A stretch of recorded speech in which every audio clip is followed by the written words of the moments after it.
I will heed the advice that I heard a long time ago. I will go a little bit short, and some of you will wish I'd gone on than me going on, and all of you wish I'd quit. So I will try to keep that in mind. Let me read a verse of scripture to you tonight in 1 Corinthians chapter 13 and verse 12. It says, "For now we see through a glass darkly, but then face to face. Now I know in part, but then I shall know even as I am known." So the writer is saying that we just can't see too far ahead of us.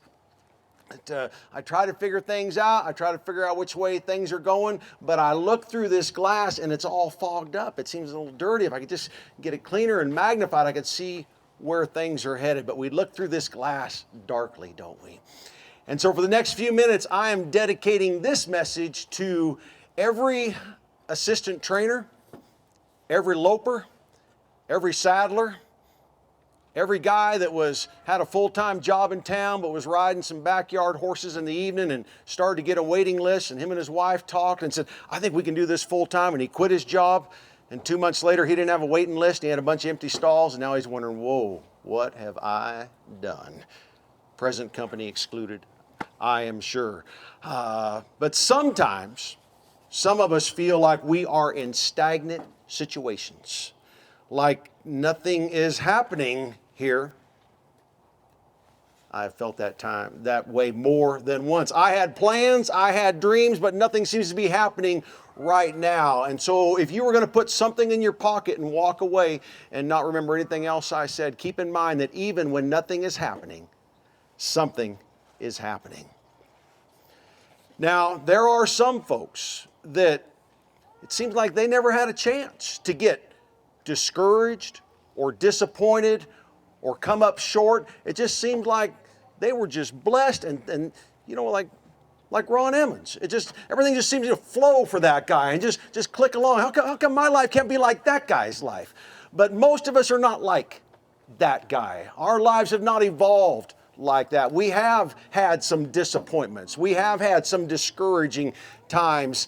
And it's at times like that that I want to encourage you tonight that God is saying, even though you can't see what I'm doing right now, I am doing something for you. I am working some things out for you. I'm going ahead right now to where you're going to be next week and next month and next year. And I'm working on some people's hearts right now because you're going to be talking to them in a few weeks. So even when it looks like nothing is happening, something is still happening. In my truck, I have a device. It's a warning device in there. And when brake lights come on up ahead, perhaps some of you might have this in your truck. It's not new. But when brake lights come on up ahead, and it can be quite a ways off, there's a lever or something that it will take my right leg and it'll just press my right leg really hard when the brake lights come on. And if I don't take my foot off the gas, then there's this audible thing that comes through the cab that says, "Jesus, Jesus, Jesus!" It works every single time. And I was like, what? Babe, you mean those brake lights up there? Like a mile and a half ahead of us? Yes, slow down. We're driving a big rig. Oh, that's right. It is a big rig. I should probably slow down. She is the reason I'm standing here tonight. It's because of that safety device that God put in my truck 30 years ago. So I'm not complaining. I am blessed to have that device in there. And that device kicked in Winslow, Arizona about a year and a half ago. This is after we sat in the parking lot of a deserted restaurant for 14 hours because they had closed the highway because of high winds. So nobody's going anywhere. As far as you could see, semi-trucks lined up on that highway. It was a parking lot. I'd never seen a situation like that. And the wind was a-howling.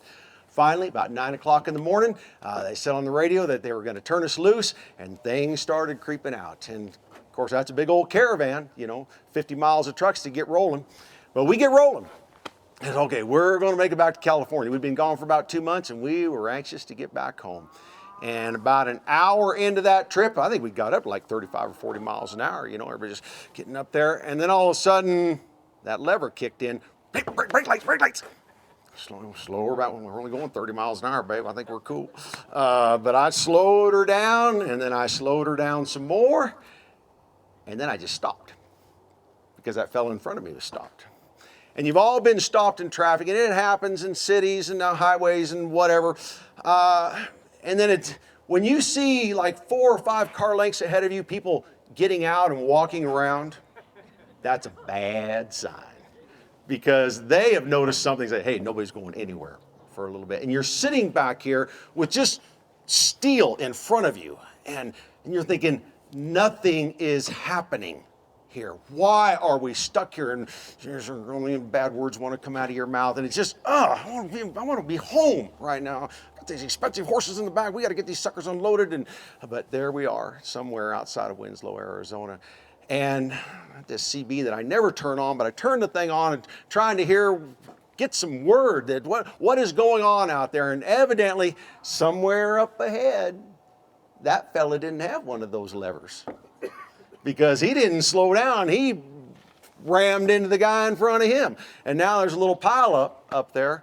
And however far it was in front of us, we were stuck there for I don't know how many hours. Eventually we got through. We all get through, huh? We're here now. So it clears out at some point. But when we're in that moment, we think, what is going on here? Nothing is happening. But had I been able to somehow miraculously look ahead, as the minutes were ticking by, there was a lot of stuff happening. I mean, a lot of stuff. And there were phone calls being made and dispatches out on the radio and people being deployed. And we're talking hundreds of thousands of dollars being kicked into gear to get helicopters and ambulances and fire engines and all this business there. And their number one goal up ahead is they want to get this highway cleared up. They've got to help these injured people. And they want to get Richard on his way. That's really what's happening. They are multitasking up there.